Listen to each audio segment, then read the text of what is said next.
We're working with.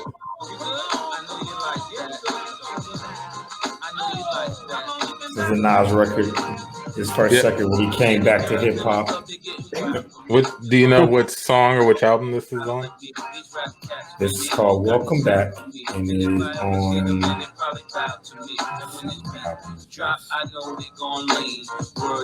is that, Mace? It's Mace. And I think that it sounds like the "Welcome Back" product sample from the show. Yeah, it was on "Welcome Back." The album "Welcome Back."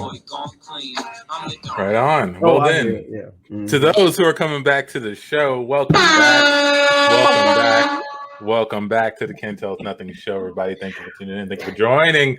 This is the Can't Tell Us Nothing show. Can't Tell Us Nothing is an improv group out of Houston, Texas, H-Town, made of 4 magical, amazing individuals: John, Amici, Tandi, myself, Antoine. And sometimes we are joined by a special guest who I'll get to in a second. But first, what can you expect from this show? You can expect us to just sit and chat, have a discussion, go over some topics. And then if anyone is inspired to jump into an improv scene, we'll cut to that. We'll do it live right here. We'll make it up as we go. And then we'll jump back into the discussion. It'll be a lot of fun. If you're in the chat, feel free to say hi, ask questions, make comments, whatever. All of it can possibly inspire anything. So go nuts. But back to the special guest who you're seeing right here. And remember to like, subscribe to the page. We got to say that constantly. Do we have to say it, John? I know. Yes. If they don't hear it, they won't do it. They won't know about the new shows and the new guests. There's so much pressure, John. Just let the people gently. It's the least amount of pressure. Like, subscribe, leave a comment, rate 5 stars, hit the bell. Whatever. Anyway, special guest Keith Huang, the prodigal son from, you said Galveston? G-Rock, baby. The G-Rock who left and said he would never come back. He said he was going to go make it big in New York, was it? I want to dive into all of this, so I want to make sure my details are right. The Big Apple, I was up there for a while, doing the improv. Living the big city life. And, anytime I'd have a conversation with people up there, I'd say, like, oh, you're from Texas. And you go down that vein and they'd say, would you ever move back? And I was like, no, never going back. I'd say maybe Austin, which is like a real kind of cliched thing to say too at the time. And then Austin became too popular and I was like, no, I would never back to Austin either. And then, never say never in life. Here, I moved back several years ago and doing it, living it. Being a Texan again. So why the rough tear from Texas? Like what were you run out of town? What happened? I had to skedaddle. I don't know. I think I had the fortune of traveling a lot when I was younger. So I had a lot of wanderlust, I think, as a young 20-something. Also, I didn't pursue medicine, which is something everyone in my family did. So I didn't have that sort of 4 years of medical school, find your, residency, do your residency, and then find your, I think they call it getting matched or whatever hospital they send you to. So I didn't really follow that path. I think I just wanted to live in a big city, and I felt like Galveston, and even the college I went to wasn't giving that for me. So that's how I kind of ended up in New York towards the end of my 30s. Yeah, I've been to a few big cities. I haven't really lived. Houston is a big city, but it's not like urban, right? Like I consider New York like a very urban city, and by that I mean lots of tall buildings that people live in. Metropolitan. That's a great way to put it. Yes. Yes. Urban. I'm like urban. Dog whistle improv. That's like a picturesque version of that metropolitan lifestyle. So. Do you think Dallas has that? Antoine, I'm not speaking to Tandi. Antoine, does Dallas have a metropolitan vibe to you? From what I've seen, no, not like I've seen it in New York. I've seen it in San Francisco, Chicago. Seen it in Chicago. Mm-hmm. Yeah, that you just like walk out of your apartment and then down the street, and there's your corner store or whatever, and it's a couple of blocks away. You don't even drive much. Like that's what I think of. Yeah, I've actually had the good fortune of living in both of those cities, and I think there's something to be said about having like that, sort of like that hive. Like when you walk outside, you feel like you're inside of a hive or an anthill, and when you walk around like on the street or on the sidewalk, it has a flow like traffic, like we have in Houston.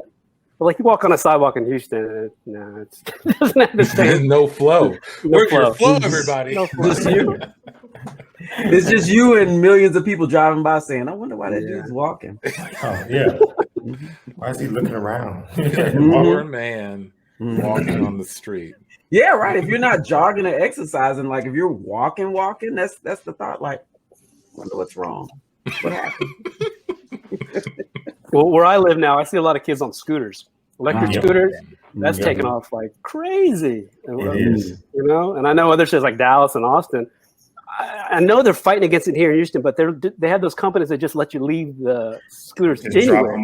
Like, that's insane. It always looks like something bad happened. I was like, what happened? Because you just see a scooter laying to the side. Who fell? Where are they?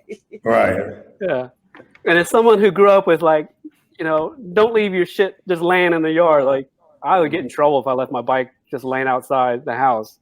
To me, it just seems like this is teaching bad.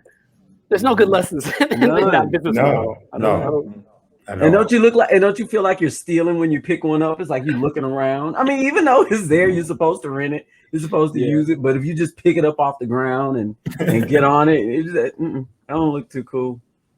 Mm-hmm. Yeah, it does have a feel like someone's gonna shout, "Hey!" out of nowhere. Put that back down. I thought I know what. That. Boy, don't touch that. Last year, you know, San Antonio it's getting big there, and me and my wife went there for my birthday just to like get away for 2 days. And one night we just went downtown, rented 2 scooters, and just drove them around downtown till we got bored. And it was fun. It was absolutely fun. And we just dropped it off and, you know, went to our cars and just parked, you know, just walked right to the car, just left them in the parking lot. Just no. Because, I mean, you look stupid asking people, hey, where should I put this? And they're just like, I don't know. So you just drop it, it just falls, and just get in your car and somebody else picks it up. Yeah.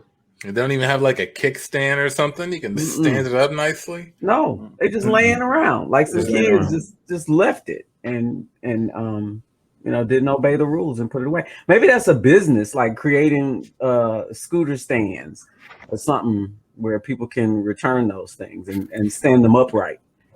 So then it takes away from the feeling that you can just drop it off wherever you are. People love that shit, man. Yeah. Think about it. Like Keith said, I was a kid that if I left a piece of a sock hanging out of the drawer, like I would get chewed out, right? If I wasn't doing what I was supposed to do. So if I left my bike just dropped out in the driveway, we were getting all types of cussed out. Or maybe they can hire people and you can say, like, there's some kind of way you can note, I'm kind of getting tired. I'm about to get off this thing. And then somebody drives there and they're just waiting around. And then you just drop it and they go, I'll take that before you let it hit the ground. And you just like, you know, and then they'll just push it somewhere. I don't know. That sounds like a big city job. Only in New York or San Francisco does that job exist. Yeah. I couldn't see that happening in the Midwest at all. Nowhere really. We're just going to be faced with scooters on the ground. And I think what's next, you know, if moving around by scooter is the next sort of phase, what is it going to be like? Hover?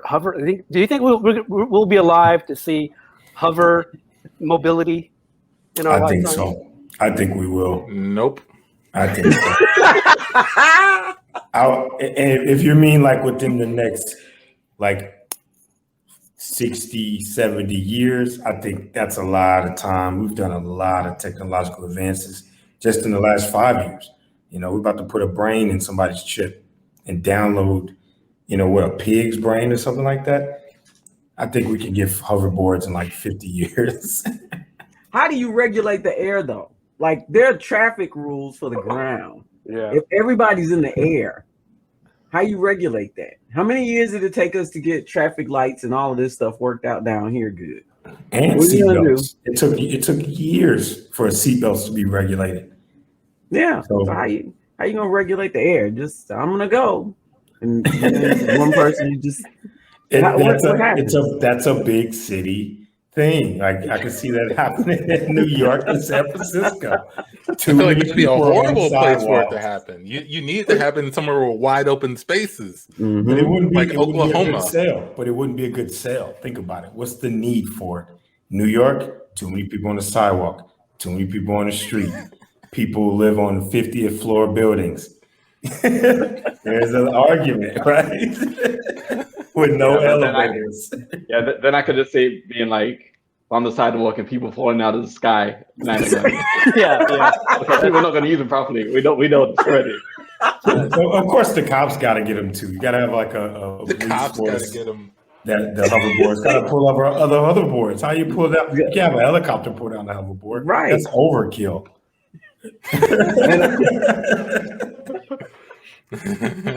And I don't know about you, but I'm from Houston, and I don't want to get no closer to the sun than I already am. So I don't want to be up no higher than where I am right now. You just imagine being up there, and you know, in August, you have to have an old jacket and a helmet. What are you that's doing? sweat resistant. Yeah, that'd be a horrible way to travel. Who's that? What's that Greek mythology? Is it Prometheus? Icarus. Icarus. Yeah.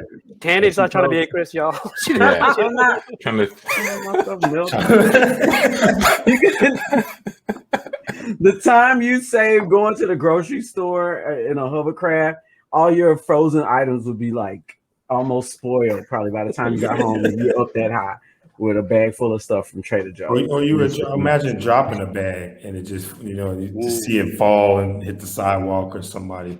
We we got to Tandy's living room with all of us presenting a box tour. All right, Tandy. So I know that you were saying you didn't want a hoverboard, but you saw how much fun we all were having on our hoverboard. So we all chipped in and got you one. You know, we think once you try it, you're gonna really, really like it. Yeah, man, you're gonna like it. I listed like 6 reasons, at least, to not have a hoverboard. But again, you guys like to go in and surprise me with things that I don't want. I mean, I was a little skeptical too. But Keith is the one who introduced me to it. He actually let me borrow his for a week, and I rode around. It was actually a lot of fun. I saved a lot of time. I didn't have to stick to the streets. I could just fly over houses. I made a friend with a crow. It was quite the experience. So I thought, I don't know, maybe there is something to this hoverboard stuff. Well, I mean, you know, I trust you guys, and you haven't steered me wrong for the years that I've known you. I don't think I'm ungrateful. I mean, I do appreciate it.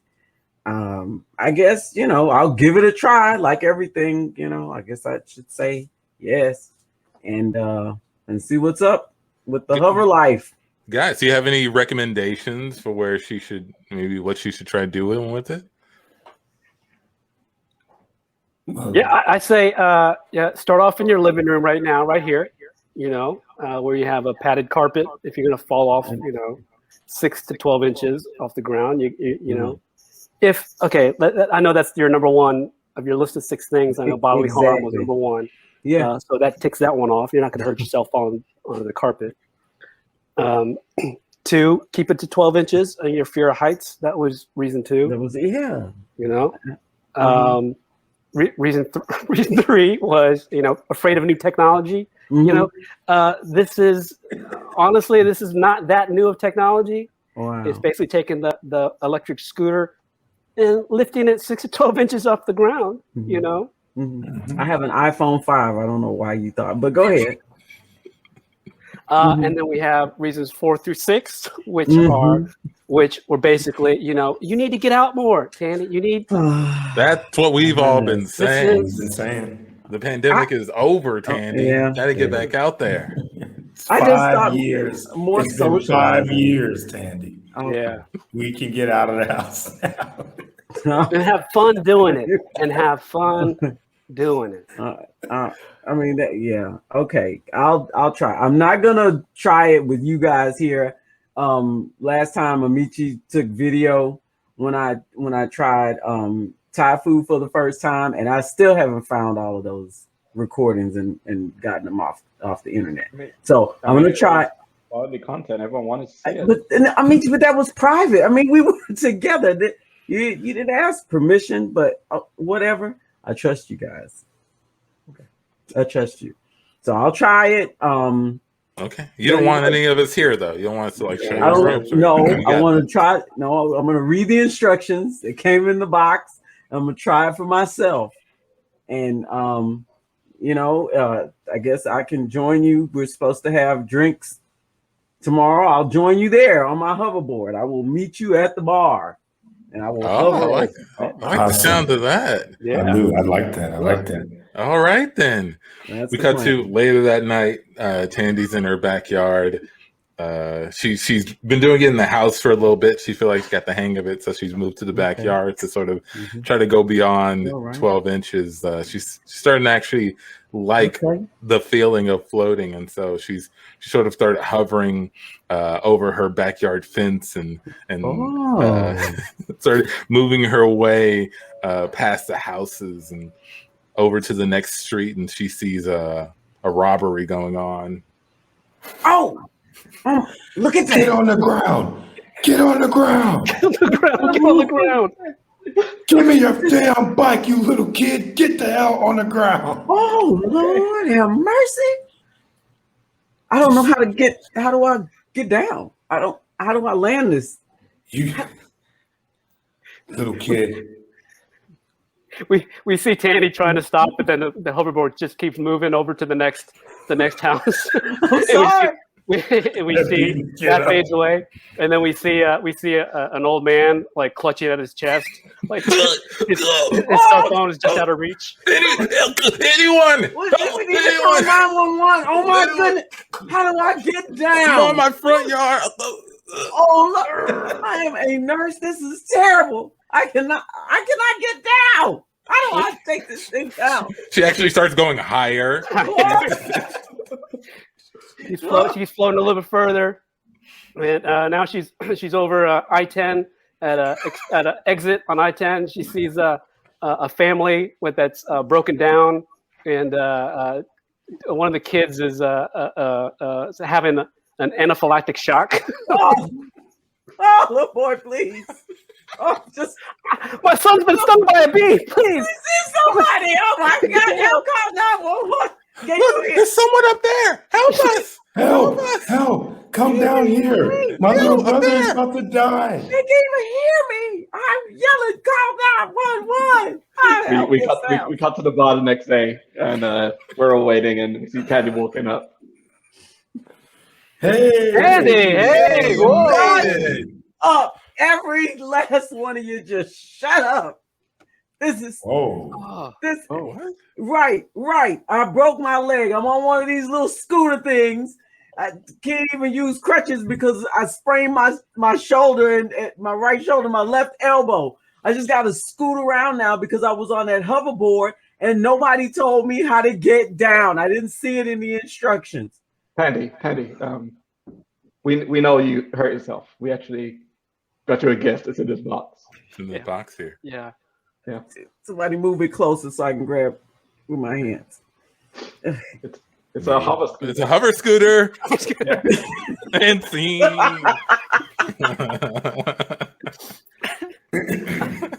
I wanted a seagull to attack her Like instead of making friends with a crow, like a seagull.